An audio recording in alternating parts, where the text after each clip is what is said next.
Adiós a la mascarilla en interiores. Pero ojo, a partir del 19 de abril, después de Semana Santa, el Consejo de Ministros de ese día tomará la decisión, según ha trasladado la ministra de Sanidad al Consejo Interterritorial del Sistema Nacional de Salud, que se celebra en Toledo.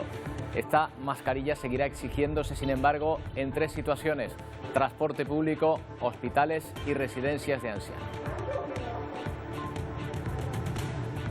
¿Qué tal? Buenas tardes. Las manifestaciones por la inflación y otras cuestiones que vamos a ir viendo al margen de las mascarillas. No piensen que las mascarillas han dejado de funcionar, todavía falta hasta el 19, y tampoco piensen que el COVID ha dejado de matar. En China están teniendo un auténtico problema. Los ataúdes vuelven a apilarse en un país que había apostado por la estrategia cero, pero ahora ve como la variante Omicron afecta a buena parte de su población.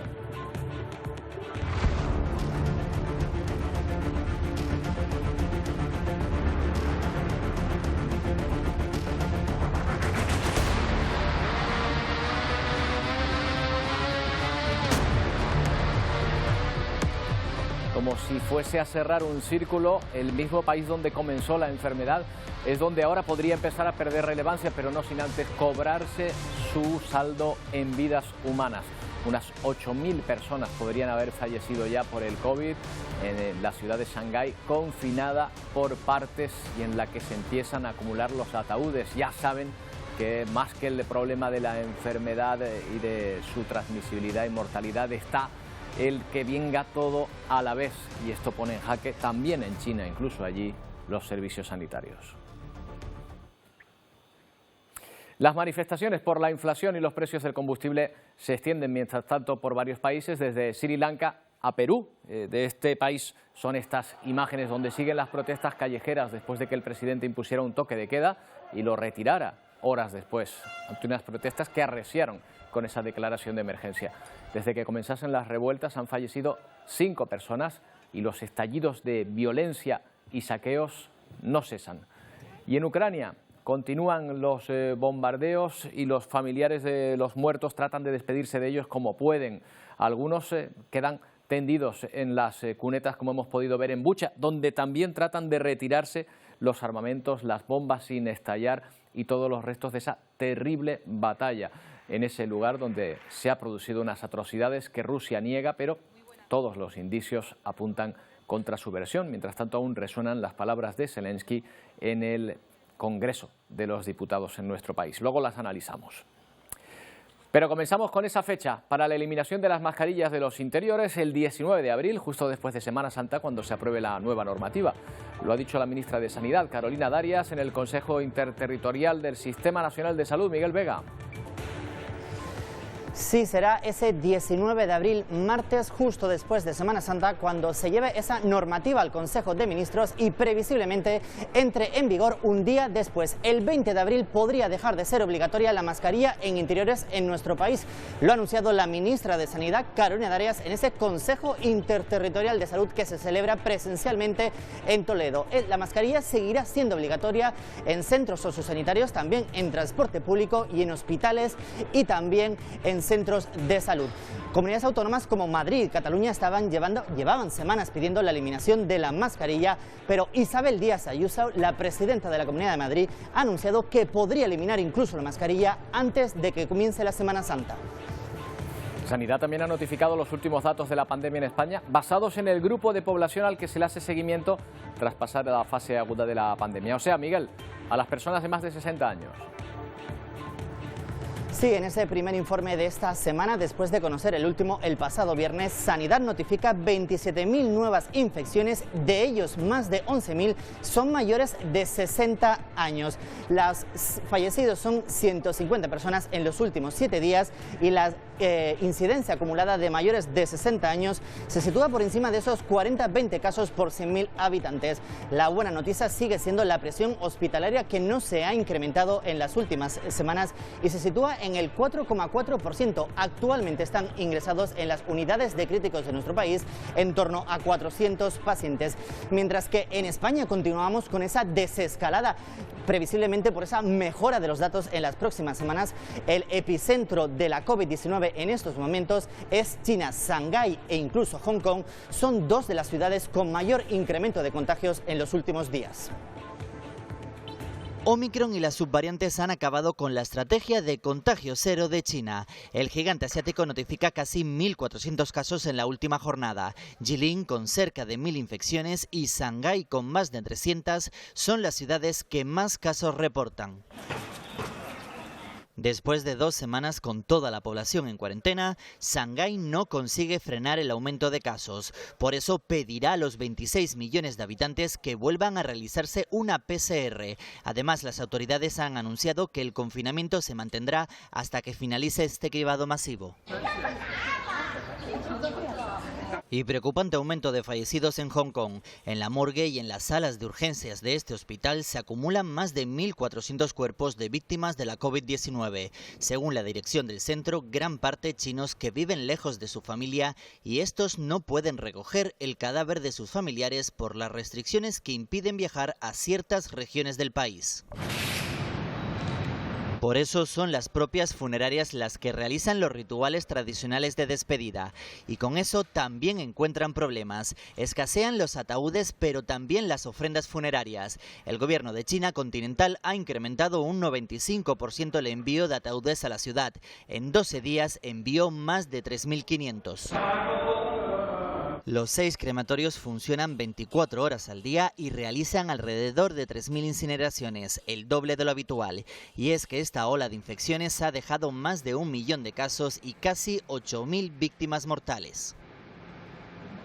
Y respecto a Ucrania, la vía diplomática sigue sin dar resultados en una guerra que adquiere tintes más trágicos si cabe tras el repliegue de las tropas rusas, de algunas ciudades cerca de la capital ucraniana. Las atrocidades de Bucha son solo un ejemplo. Esta mañana el Papa Francisco condenaba, como van a ver, esa masacre.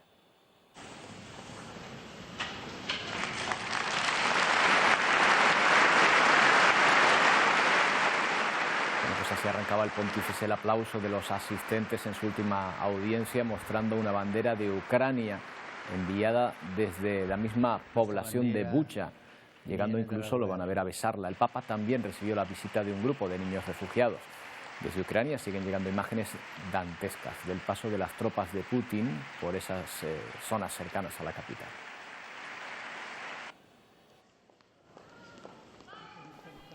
Las Fuerzas Armadas ucranianas recogen con mucho cuidado el armamento abandonado por las tropas rusas en las calles de Bucha. Ya se han retirado más de 700 artefactos explosivos de una ciudad que todavía vive conmocionada por la masacre cometida por las fuerzas invasoras. Horror y desesperación también en la ciudad de Borodianka, a 50 kilómetros de Kiev. El repliegue ruso deja tras de sí más de 200 cadáveres visibles en plena calle. No sé qué pasó en esa casa, pero todavía hay gente debajo de los escombros, comenta este vecino. El ataque ruso provoca la destrucción de barrios enteros. Los edificios apenas se mantienen en pie y los que sí lo hacen quedan completamente inhabitables, como cuenta esta vecina. Misma desolación en Cherniv. A sus 89 años, Oleksiy recorre aún incrédulo los alrededores de lo que hace unos días era su casa. Estaba acostado cuando algo golpeó la ventana. Mi nuera entró para sacarme. Vi algo ardiendo. Había un tanque allí, recuerda. Los habitantes de esta región al norte de la capital tratan de aprovisionarse de víveres, todavía indignados. Los malditos ocupantes destruyeron nuestra casa. Algunas personas perdieron a sus hijos, padres o abuelos, asegura este residente. Las lágrimas y el dolor se adueñan del centro de Lviv. Cientos de velas con los colores de la bandera ucraniana recuerdan a los miles de inocentes que han perdido su vida desde el pasado 24 de febrero. Bueno, y estas son las primeras imágenes aéreas del estado en el que quedó el aeropuerto de Hostomel, al norte de la capital. fue bombardeado en los primeros días de la invasión. En uno de esos hangares se encontraba, como saben, el avión más grande del mundo, el Antonov 225, con sus 6 motores y su tren de aterrizaje de 32 ruedas. Es ese amasijo de hierros que pueden ver. Brilla, sueño en ucraniano, era una de las joyas de la aviación mundial, todo un símbolo en el país. La aeronave quedó completamente destrozada.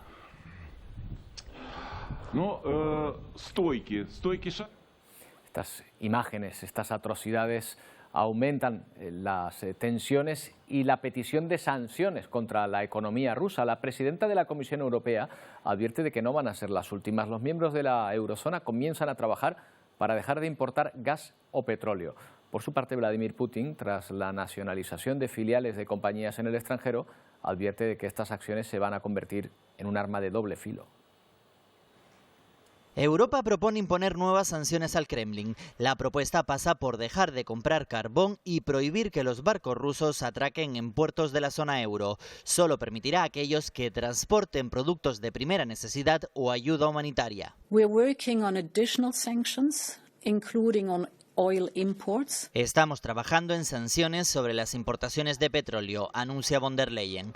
Este bloqueo provocará que Rusia deje de ingresar más de 4.000 millones de euros al año solo en materias primas y que los 4 bancos nacionales más importantes verán cómo sus transacciones se cancelan. European tax money should not go to Russia in whatever shape or form. El dinero de los impuestos europeos no debe acabar en Rusia, advierte la presidenta de la Comisión. La Unión también pone el foco en las carreteras. Cierra todas las fronteras a los transportistas rusos y bielorrusos. Los 27 también dejarán de comprar madera, cemento, mariscos o licores rusos. Esto provocará que el país pierda más de 5.500 millones de euros al año. Putin, por su parte, advierte que nacionalizar los activos rusos en el extranjero tendrá sus consecuencias. Observamos cómo nuestros socios europeos están tratando de desviar la responsabilidad de su propio error en la economía y la energía rusa. No pueden resolver sus problemas a nuestra costa, advierte Putin. Debemos perseguir las industrias que están llenando el cofre de la guerra de Putin, pide la secretaria de Exteriores del Reino Unido. Además, reclama a los miembros del G7 y la OTAN que comiencen a eliminar gradualmente su dependencia del petróleo y el gas ruso. Bueno, y aún resuenan los ecos de la intervención de ayer del presidente ucraniano en el Congreso de los Diputados, donde hizo mención al bombardeo de Guernica y fue ampliamente apoyado, aunque no por todos los diputados. Desde el Partido Comunista, un diputado integrado en Unidas Podemos, 2 de la CUP, otro del BNG, decidieron no aplaudir su discurso. Pero el presidente ucraniano acusó también a 3 empresas españolas de mantener presuntos negocios abiertos en Rusia. 2 de ellas, Porcelanosa y Serkove, afirman no tener ningún vínculo con Moscú y además exigen una rectificación por parte de la embajada ucraniana, que de momento no se ha pronunciado. Tampoco lo ha hecho Maxam, la otra empresa nombrada por Zelensky, el gigante de los explosivos que mantiene varias filiales en Rusia.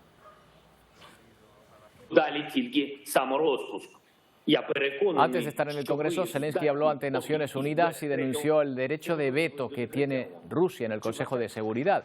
Pide que este país sea expulsado de la institución o bien que se le retire este privilegio que le otorga, dice, derecho a matar. Recordamos que este derecho de veto permite a los miembros permanentes, entre ellos Rusia, evitar que ciertas resoluciones sean aprobadas. En este caso, por ejemplo, Rusia puede suspender resoluciones que le señalen por los crímenes cometidos en Ucrania. Así el presidente ucraniano reclama una mayor implicación, sobre todo tras lo sucedido en Bucha. Bueno, pero no podemos olvidar tampoco la figura de Vladimir Putin en su país, que tiene un fuerte respaldo popular. ¿Qué tiene su figura para generar esa adhesión en su país donde lleva más de 20 años en el poder? Sergio Andrés Pérez escribió un libro, Vladimir Putin, el seductor de la nueva Rusia.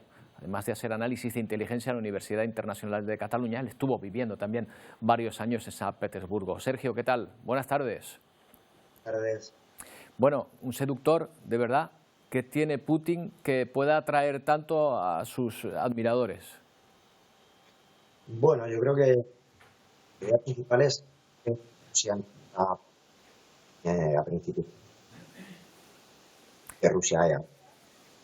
Desde eso. Espera, Sergio, porque estamos perdiendo un poquito la conexión. Vamos a intentar arreglarlo. Recuerden, estamos hablando de la figura de Vladimir Putin y de su régimen en Rusia, de los apoyos que mantiene, y vamos a tratar de ver por qué lleva tanto tiempo en el poder y por qué, curiosamente, no ha dejado de subir su popularidad. Recuerden, ayer hablábamos también con una experta del Instituto Elcano que nos advertía de que no solo se mantenía la popularidad de Putin, sino que por efecto de la guerra había aumentado. Y ella daba unas cifras en torno al 80% de popularidad. Se habría incrementado incluso la que tenía antes Vladimir Putin en su país. Hablamos de una persona que lleva ya más de 20 años en el poder y que presenta, que tiene un régimen, desde luego, que no es el más democrático del mundo. Enseguida recuperaremos esta entrevista, pero antes vamos a recordar otra de las noticias del día, porque Hacienda prevé anticipar hoy 220 millones de euros a estaciones de servicio para sufragar el descuento en el combustible. Y lo va a hacer después que los pequeños empresarios en las gasolineras anuncien que impugnarán el decreto en los tribunales. Denuncian que no han cobrado las bonificaciones y que el sistema informático de la agencia tributaria no funciona correctamente. Han tenido que adelantar millones de euros, y para muchas es inviable seguir abiertas si no les llega liquidez inmediata. Lo más común sería, si es la palabra adelanto, era que nos lo hubieran adelantado ellos mismos, no que nosotros pusiéramos de nuestro dinero, porque hay muchas gasolineras, de momento nosotros vamos tirando, pero hay otras gasolineras que no tienen riñón para aguantar y no van a poder aguantar el envite y prefieren cerrar. Tiene que estar adelantando el coste del producto, la bonificación. Nosotros hemos hecho los cálculos y nos sale un coste de unos 1.000 euros día. La situación es muy difícil para muchos que ven que en esta campaña de la renta que hoy comienza, la de 2021, podría llegar un pellizquito que les ayude a pasar el mes. Comienza hoy, termina el mes de junio, este año con algún que otro cambio, como el vinculado a las criptomonedas. Se crea una casilla especial para incluir las ganancias patrimoniales por la venta de las mismas. En el tramo autonómico se incluyen 4 deducciones más que se suman a las 24 que ya tenían el ejercicio anterior y son las creadas para los afectados por el volcán de La Palma.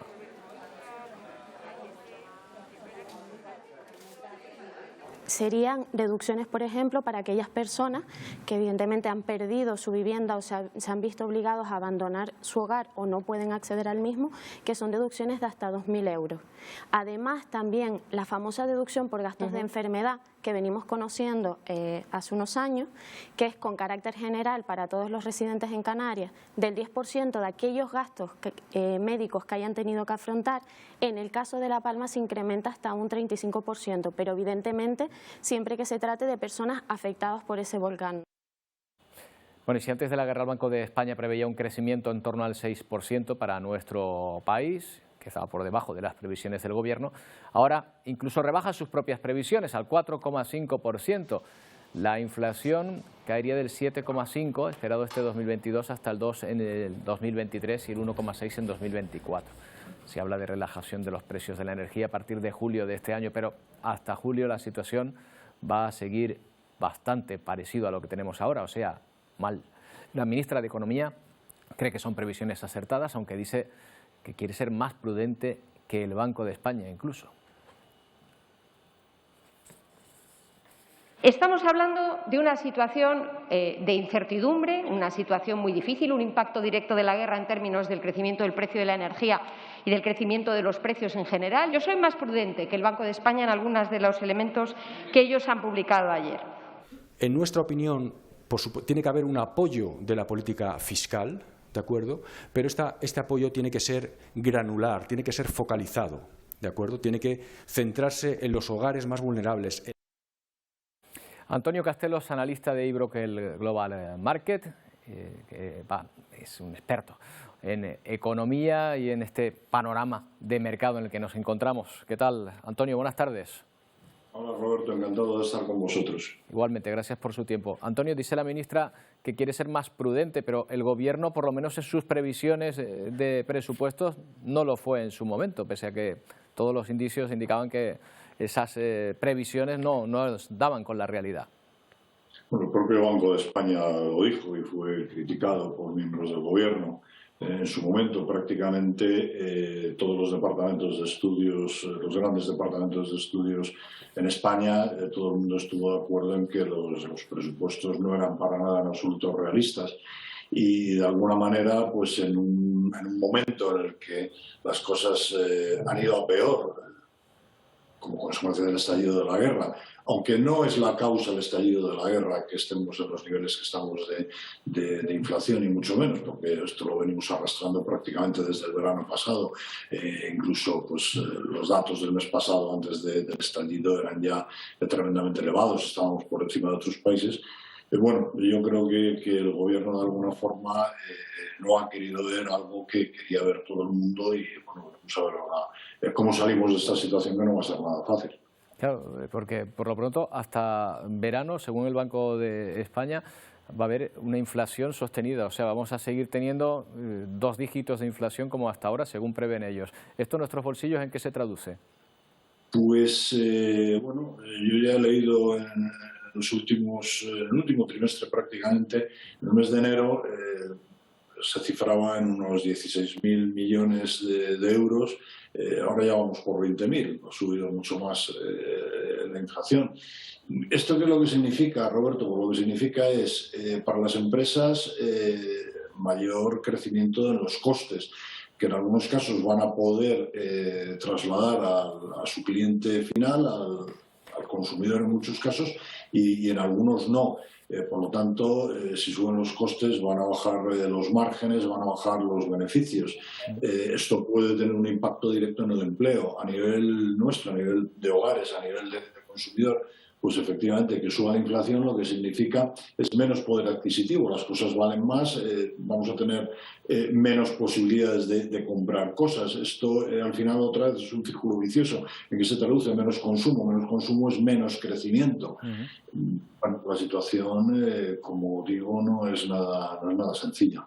Es verdad, Antonio, y lo vamos a ver, que el problema de la inflación ahora mismo es un problema a nivel mundial, pero lo cierto es que España, dentro de los países de su entorno, es la que más inflación tiene. ¿Por qué? Bueno, pues quizás porque ha habido una serie de cosas que no se han hecho bien. Hay una parte de esa inflación que podemos ver que bueno, pues puede ser importada por problemas, por ejemplo, pues el aumento de los precios de la energía. Pero yo estoy viendo aquí ahora mismo el IPC armonizado de países de la eurozona, España 9,8 del mes de marzo de este año, Alemania un 7,6%, Francia un 5,1%, Italia un 7%, Portugal un 5%. Bueno, evidentemente aquí hay algunas cosas que no se están haciendo bien. Quizás a nivel presupuestario el problema que llevamos teniendo ya durante algún tiempo es que en España no se está ajustando para nada el gasto público.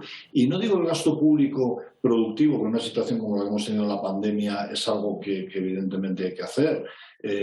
Digo que en España, dentro de las partidas presupuestarias, hay mucho gasto público completamente y absolutamente improductivo. Entonces, claro, cuando el gobierno de alguna manera dice, bueno, pues vamos a subir impuestos, no vamos a bajar los impuestos, etcétera, etcétera, está pidiendo un esfuerzo al ciudadano de la calle, que cada vez es más complicado de cumplir, pero ellos, por su parte, no están bajando, no están cumpliendo la parte, como digo, de bajar partidas de gasto público que no son nada en absoluto productivas. Claro, si hay que pagar lo mismo o más y estamos ingresando menos, porque según los presupuestos evidentemente ya han quedado en papel mojado lo que se hizo, entonces ¿cómo se soluciona esto? ¿Pidiendo prestado? Bueno, esa puede ser una solución, pero es que uno de los problemas que tenemos en España es que la deuda pública sobre PIB está en el entorno del 120%. Es decir, si todos trabajáramos en España durante un año no tendríamos para pagar la deuda pública actual que hay. Tendríamos que trabajar todavía algunos meses del año siguiente, ¿no? Entonces, la deuda pública, bueno, pues tú puedes recurrir a ella cuando tienes PIB elevado y cuando tienes un porcentaje pues relativamente inferior. Ahora ya es muy complicado. Además, vamos a tener otro problema con la deuda pública, y es que en estos años el Banco Central Europeo pues ha comprado prácticamente todas las emisiones de deuda que se han ido produciendo. A partir de ahora esto va a dejar de ser así. Además de subir los tipos de interés, van a bajar esos ritmos de compra de bonos, y esto lógicamente pues a España le va a afectar. ¿Recuerdas hace unos años cuando hablábamos de la prima de riesgo? Toma nota que probablemente dentro de pocas semanas vamos a volver a empezar a escuchar hablar de la prima de riesgo. No recuerdes la prima de riesgo. Bueno, hay generaciones que ya han pasado una etapa de fuerte inflación en los años 70 con la crisis del petróleo y que duró casi 10 años. Para hacernos una idea, ¿cómo se salió de aquella? ¿Qué se hizo para salir de aquella situación tan difícil? No, aquella situación fue muy compleja también, ¿no? Yo digo que mi generación, efectivamente, yo soy del 59 y bueno, me tocó prácticamente mi incorporación al mercado laboral, que no fue especialmente sencilla, ¿no? A ver, en el año 1977 se tomaron una serie de medidas de ajuste macroeconómico en España en los famosos pactos de la Moncloa, ¿no? Los pactos de la Moncloa, que incluían, entre otras cosas, la devaluación de la peseta. Cosa que ahora no se puede hacer. Eso ahora no se puede hacer, efectivamente. Entonces, pues ahí lógicamente tenemos un problema.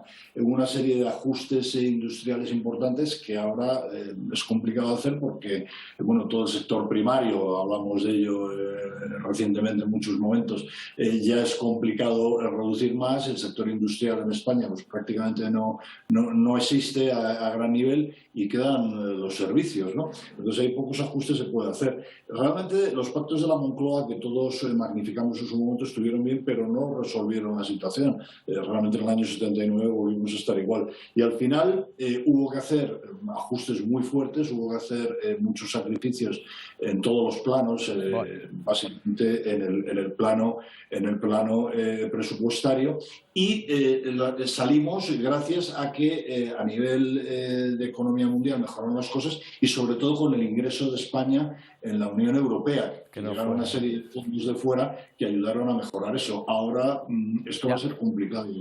No fue poca cosa esa, pero claro, la situación es complicada, efectivamente. Bueno, pues ahí queda esa opción de los pactos de la Moncloa. A lo mejor un poco de consenso político tampoco vendría mal. Antonio, muchas gracias. A vosotros, Roberto. Encantado de estar con vosotros. Bueno, pues sigue la polémica en torno al giro en la política del Gobierno respecto al Sáhara. Nueva Canarias ha denunciado hoy en el Congreso de los Diputados que el Gobierno ha claudicado ante el chantaje marroquí, y eso tan solo 24 horas, Silvia Mascareño, de que Sánchez viaje a Marruecos. Sí, 24 horas antes de que Sánchez pise Rabat, el portavoz de Nueva Canarias en el Congreso de los Diputados ha denunciado hoy en la sesión de control lo que considera una claudicación frente al chantaje marroquí. Pero Pedro Quevedo va más allá, porque también denuncia la política expansionista de Marruecos, no solo respecto al Sáhara, sino también respecto a Canarias y sus aguas territoriales. Enfrente, un ministro de Asuntos Exteriores que no ha querido entrar al fondo de la cuestión, se ha limitado a asegurar que el Ejecutivo defiende los intereses del archipiélago.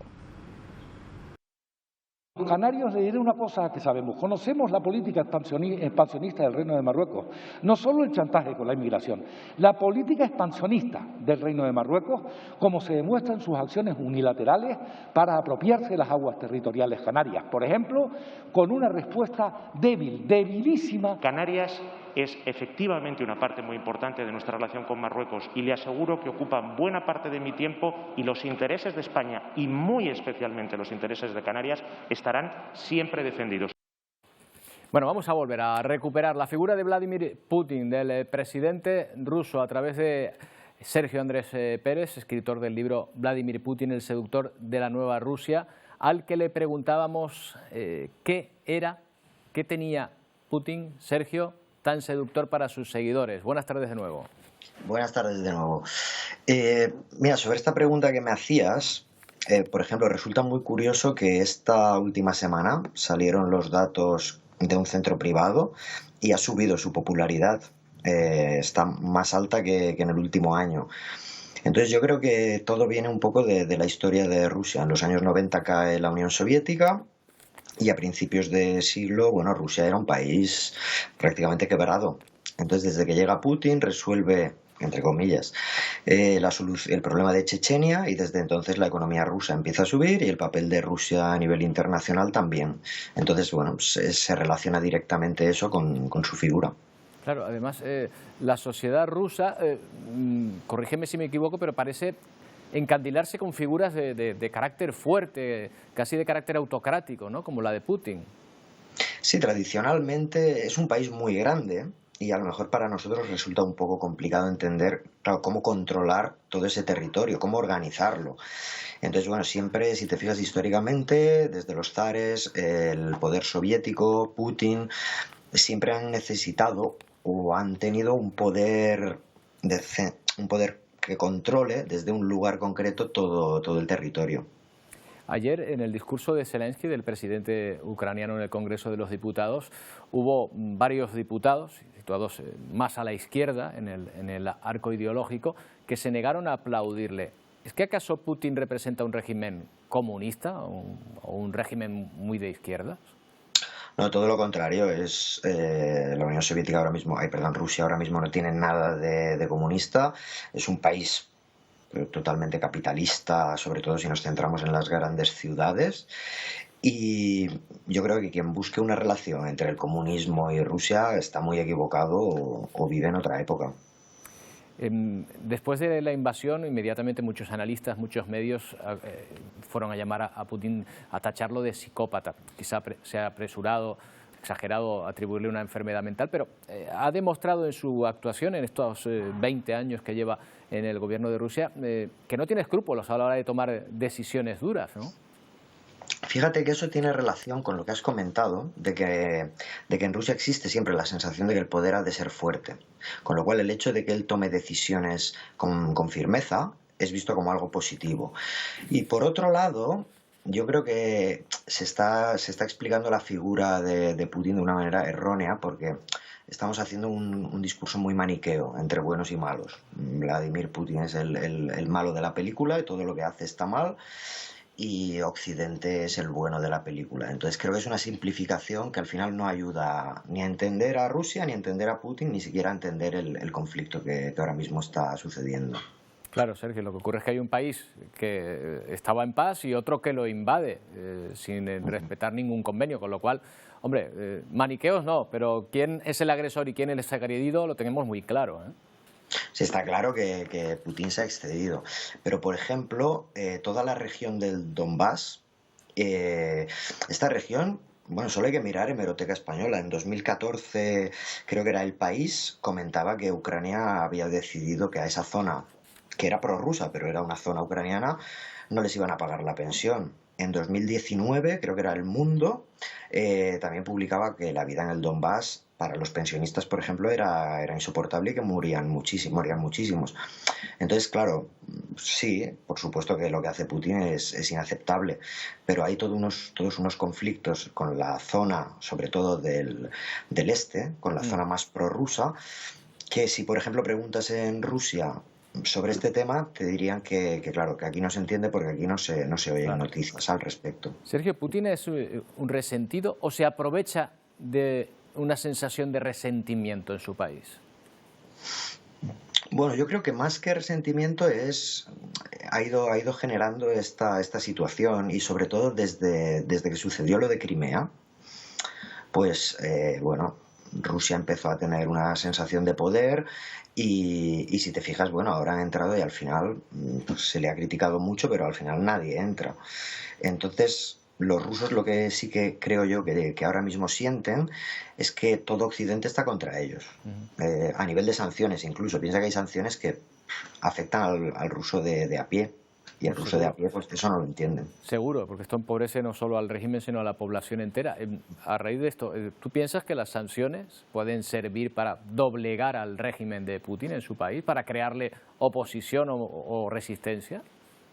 No, yo creo que si no entendemos Rusia, nunca entenderemos esto, porque las sanciones, y ya se está viendo, las sanciones lo único que hacen es que estén a favor de Putin, que necesiten una persona con más poder, e incluso que quieran desarrollar, por ejemplo, su industria y tener más independencia de los productos extranjeros.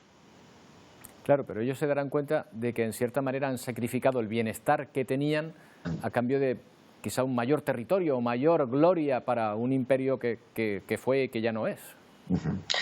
Es que aquí, por ejemplo, nosotros seguramente en Occidente ahora mismo no estemos dispuestos a sacrificar el bienestar. Por ejemplo, las sanciones no se le ha explicado a nadie en Europa qué efecto tendrán para Europa también. Mientras que en Rusia, piensa que el rublo se ha devaluado en los últimos 30 años 3 veces. Entonces, la economía no es tan importante como el sentimiento nacional. Y en ese caso es simplemente una cuestión de que lo vemos de maneras diferentes. O sea, Sergio, tú que has vivido en Rusia, ¿piensas que las sanciones las va a soportar mejor el sufrido pueblo ruso, digo sufrido históricamente, que el resto de Europa, bueno, que también ha tenido etapas de mucho sufrimiento? Sí, yo creo que en Rusia están más acostumbrados, y yo creo que sobre todo aquí la sociedad del bienestar es algo que todos deseamos, pero cuando las sanciones empiecen a significar o empecemos a ser conscientes de qué perdemos en Europa, veremos si todo el mundo está en Europa, todo el mundo quiere o no quiere perder bienestar por Ucrania. Si estamos dispuestos a sacrificarnos por ese ideal y por esa lucha justa. Sergio, gracias por hablar con nosotros, ha sido muy interesante. Buenas tardes. Buenas tardes.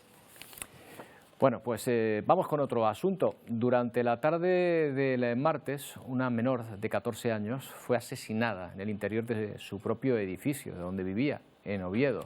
El presunto autor es un hombre de 32 años que se había mudado a ese bloque de pisos hacía apenas 2 semanas. El cuerpo de la niña apareció en casa del detenido, que tenía varias heridas de arma blanca, pero no se teme por su vida. La víctima fue acuchillada y falleció poco después de que los agentes de la Policía Nacional la localizaran. Deben vivir más de 20 años. Yo estoy 20 aquí y les conozco desde siempre. Tengo yo 3 hijos y ellos tienen 3 hijos. Y hemos compartido muchos momentos. A veces mis hijas suelen ir a bajar a la basura a tirar muy tarde de la noche, también 11 de la noche. O a veces vienen del colegio solas, porque cuando yo salgo un poco más tarde del trabajo no las puedo recoger. Y digo, podía ser una de ellas. Hacemos una pequeña pausa, no tardamos.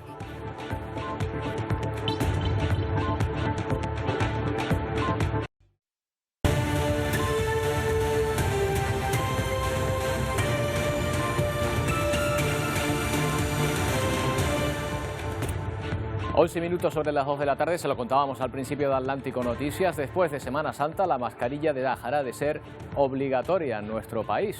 Una medida que ha anunciado la ministra de Sanidad en el Consejo Interterritorial de Salud. Gracias al altísimo nivel de inmunización que tiene la población, nuestra situación epidemiológica está en un contexto favorable. Por eso, y siguiendo las medidas que hasta ahora hemos hecho, desde la progresividad, desde la gradualidad, y contando con el asesoramiento de las personas expertas, he propuesto al Consejo Interterritorial, he participado, que el próximo Consejo de Ministros del 19 de abril llevaremos un Real Decreto en virtud del cual las mascarillas dejarán de ser obligatorias en los interiores, en los espacios interiores. Bueno, pues ahí está esa noticia. Bueno, y ahora una escena que es una noticia en sí y una muestra de la situación en Estados Unidos y de la popularidad de su presidente. Bueno, el expresidente estadounidense Barack Obama visitaba la Casa Blanca, lo ha hecho por primera vez desde 2017, donde se encontró con Joe Biden para promocionar su programa de salud, el Obamacare.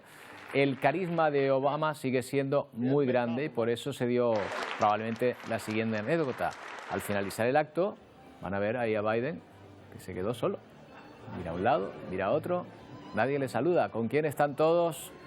Con Barack Obama, cuyo magnetismo parece que se mantiene pese a que ya no ocupa la Casa Blanca.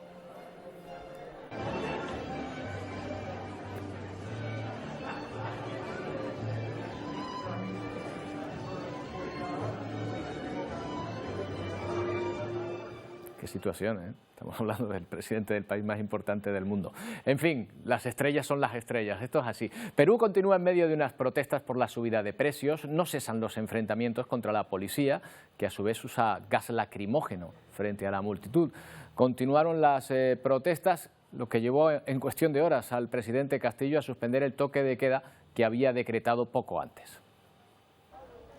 Después de que el presidente de Perú, Pedro Castillo, ha aprobado declarar la inamovilidad ciudadana, aprobara un toque de queda para evitar la ola de violencia en las protestas, vuelve a salir, pero esta vez dejar sin efecto esta medida de inamovilidad. Para en cuestión de horas dar un paso atrás. La medida generó un mayor descontento entre los manifestantes, con duros enfrentamientos contra la policía que intentaba detener a caballo. Quema de contenedores y un mar de personas en contra del gobierno que las autoridades dispersaban utilizando gases lacrimógenos. Bien, empezaron las bombas lacrimógenas entonces en Guayaga con Avenida. Son protestas por la subida del precio del combustible y de los alimentos, convertidas ahora en una especie de batalla que ha acabado con la vida de 4 personas. Bueno, seguimos en este continente porque después de Afganistán, Colombia es el segundo país del mundo con mayor número de minas antipersonas, una media de 5 víctimas cada 2 días. Los datos son preocupantes. En los que va de año, más de 200 personas han sido víctimas de estos explosivos. A escasos metros de una escuela en el corregimiento de Mochadó, en el Bajo Baudó, en el Chocó, Manuel Alipio Cáceres fue víctima de una mina antipersonal. Mientras se encontraba en su parcela, la explosión alertó a la comunidad. Manuel Alipio está ahora en Quibdó tratando de recuperarse física y emocionalmente. Le amputaron una pierna.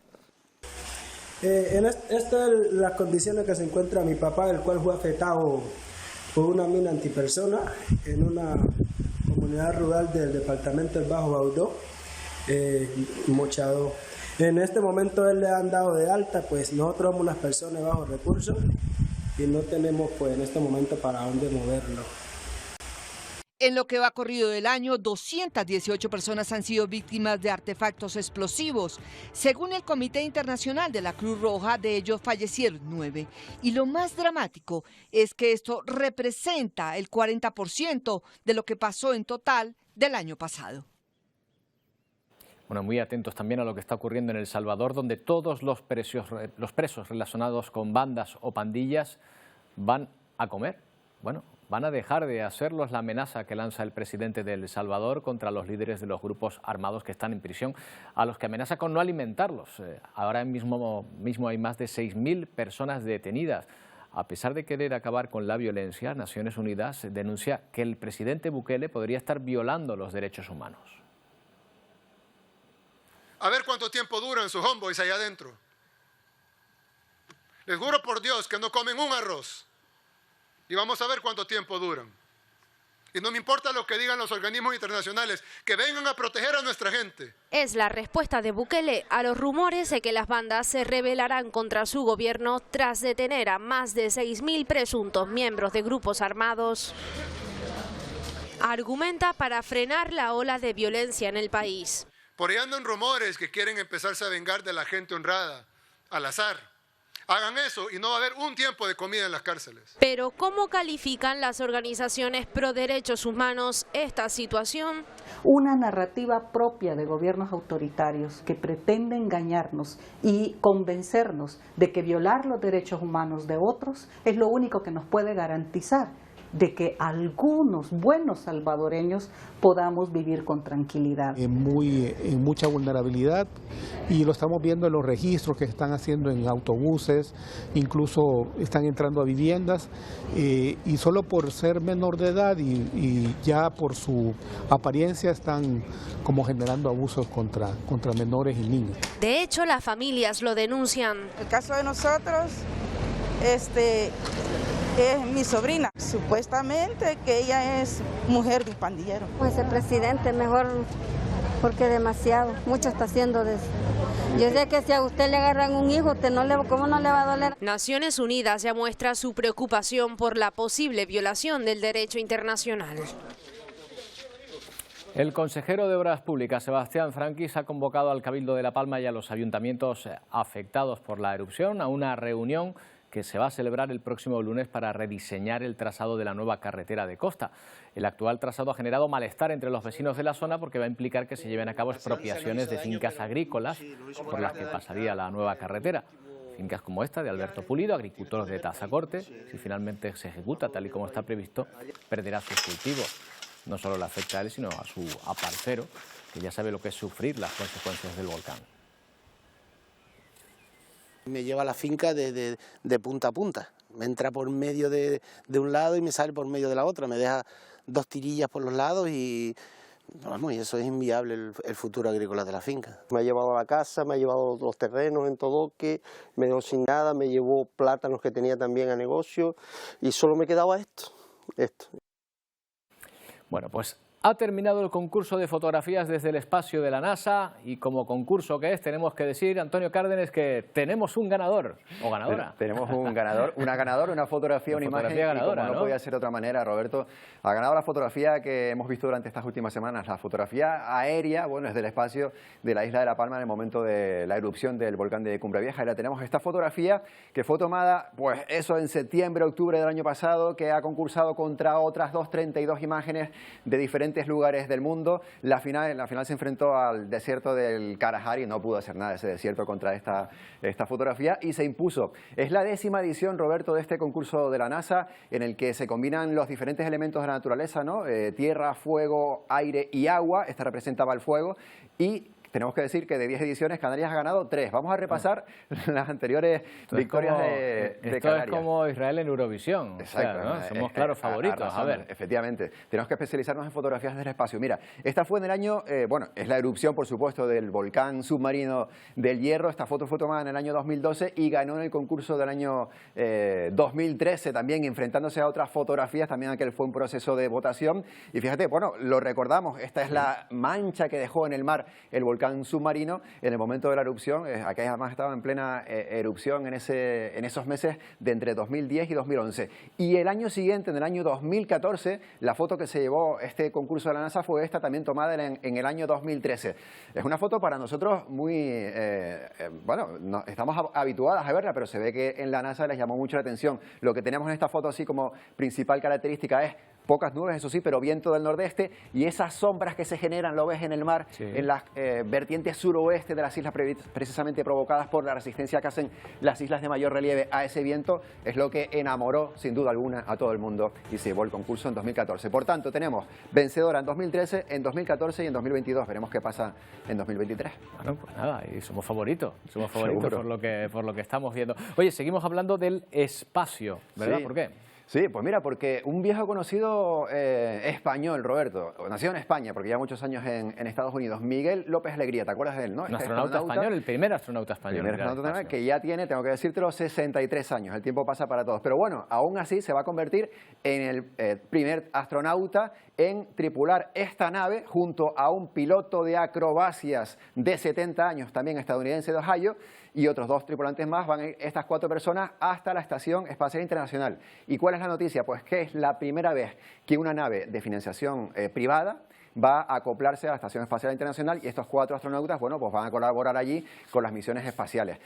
Va a ser lanzada, si el tiempo lo permite, si la meteorología lo permiten, este próximo viernes día 8, eso sí, desde la sede de la NASA en Florida. Por tanto, es una colaboración pública y privada, lo mejor de cada campo para acoplarse a esta Estación Espacial Internacional, y van a tardar 28 horas en llegar hasta allí. Muy bien. Oye, de vuelta a la Tierra, los efectos de un tornado terrible en Estados Unidos, ¿eh? Sí, la verdad es que lo que está ocurriendo en los Estados Unidos durante este periodo de tornados es importante. Ya llevamos unos cuantos, alrededor de unos 50 hemos visto desde que empezó la temporada en marzo, y va a seguir todavía hasta el verano.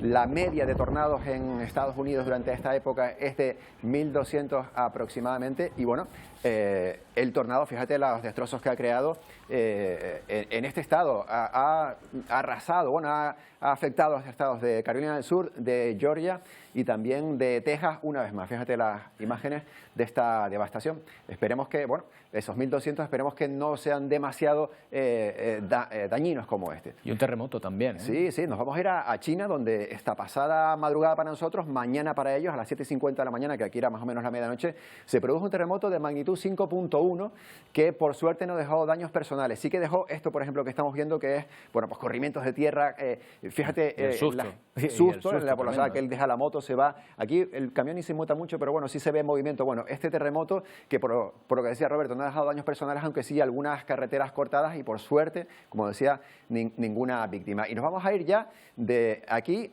Nos vamos a venir a Canarias, porque vamos a hacer solo un apunte. Algo interesante que puede ser para los próximos días es esto. Cuanto más amarillo, más naranja, más rojo, es que las temperaturas van subiendo y vamos dejando atrás esas temperaturas un poco más frías. Mañana vamos a tener, por ejemplo, en las Cañadas del Teide, que estos días atrás ha hecho temperaturas muy, muy bajas, pues mañana entre 4 y 5 grados más y, como vemos en general en todas las islas, unas temperaturas más agradables, aunque esa tendencia va a ir a más conforme se vaya acercando el fin de semana. Y algo muy canario, porque de Canarias pasamos a China, pero a Japón, pero para ver algo muy canario como es el plátano de Canarias. ¿Te gustaría ver el plátano de Canarias en manos de un robot? Bueno, un robot que está aprendiendo a pelarlo, ¿no? Sí, tampoco debe ser tan fácil, ¿eh? Aprende por imitación. Hombre, ahí lo vemos, que tampoco es que sea una de sus especialidades. La habilidad no es lo suyo, tarda aproximadamente unas 3 horas en desarrollar toda la maniobra, algo que nosotros... ¿Tarda 3 horas en pelar un plátano? Sí. Nosotros mucho menos. Creo que era menos, pero estuvo 13 horas ensayando, porque lo hace por imitación. Yo creo que tarda menos, pero bueno, lo que tarda este robot en pelar ese plátano, nosotros nos comemos, aquí en Canarias nos comemos 7 u 8. De verdad, tanta complicación tiene. Con delicadeza. Bueno. Y te tengo que decir, Roberto, que triunfa en el 57% de las ocasiones. En el otro 43% termina aplastando el plátano, pero ahí va el pobre robot. No sabía yo que era un ejercicio de destreza para la inteligencia artificial, pelar un plátano, ¿no? Esto es la máquina al servicio del ser humano. ¿Y quieres ver ahora el ser humano al servicio del animal? Venga, vamos con ello. Qué cambio drástico de la situación. Pues de Japón nos vamos a ir a China para ver esto. Esto es un hipopótamo. El hipopótamo se llama bobo en chino, que en español seguramente la traducción será listo, porque el hombre ese que está ahí, ese cuidador, le cepilla los dientes al hipopótamo. ¿Qué tú dices? ¿Y el hipopótamo estaba pidiendo que alguien le cepillase los dientes? No lo sabemos, pero bueno, esto es lo que ocurre. Cada vez que termina de comer, 2 veces al día, le terminan cepillando los dientes. Le hace falta, ¿eh? Le hacía falta un cepillado. Y algún trasplante, o sea, algún implante de dientes también. Lo que ocurre es que, bueno, quieren que tenga una dentadura brillante para las visitas, por tanto, ahí lo tienen, cepillándose los dientes. Es una cosa, bueno, el hipopótamo lo veo seguro encantado. que le resulta relajante, está encantado, muy bien. Pues nada, Encantadísimo. pues hay que mantener la boca sana. Muy bien por ese hipopótamo y por su grito hipohuracanado. Seguro que lo tiene. Será hasta mañana, Antonio. Hasta mañana, Roberto. Bueno, y nosotros vamos a mostrarles, antes de despedirnos, una manera muy original de rendir homenaje a uno de los humoristas más populares de nuestro país. ¿Se imaginan cruzar una calle y que el semáforo le diga esto? ¡Quieto!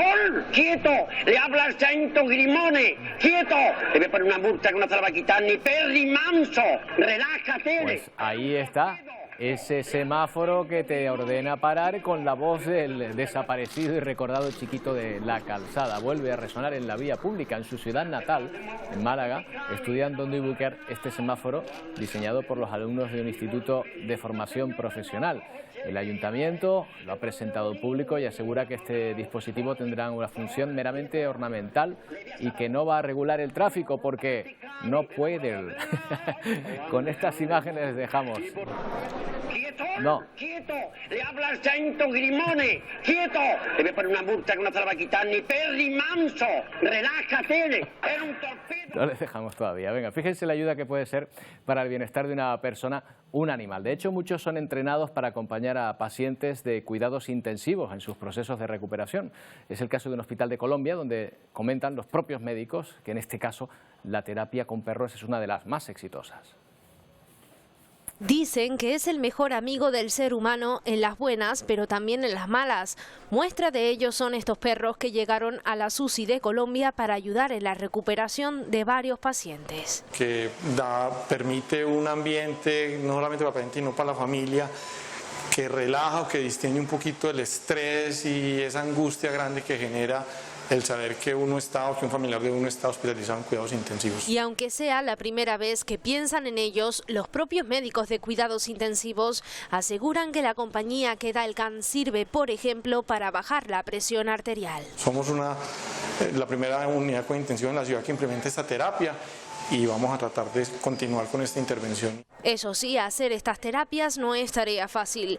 Tampoco lo es enseñar a estos perros que necesitan un cuidado y entrenamiento especializado por la gravedad de los pacientes. Limpieza de sus uñas, de sus patas, oídos, boca y adicional a esto un entrenamiento, no solamente en que disfruten del contacto con personas desconocidas, sino que aprendan cómo a sobrellevar todo lo que nos encontramos ahí. Pero además de ser parte del tratamiento de personas que luchan por su vida, también han roto la rutina profesional de estos médicos. Bueno, y ahora sí que nos despedimos con una exposición que acoge precisamente a la ciudad de Málaga, que estos días, con motivo del 10º aniversario de su muerte, exhibe el trabajo de Antonio Mingote. Durante mucho tiempo ilustró con sus viñetas su visión de la actualidad en el diario ABC. Con Mingote nos despedimos hasta mañana. Les dejamos con Paco Luis Quintana y Telenoticias 1. Volvemos mañana a partir de la 1:30 para decirles, como siempre, desde siempre saludarles desde Atlántico Noticias. Hasta mañana.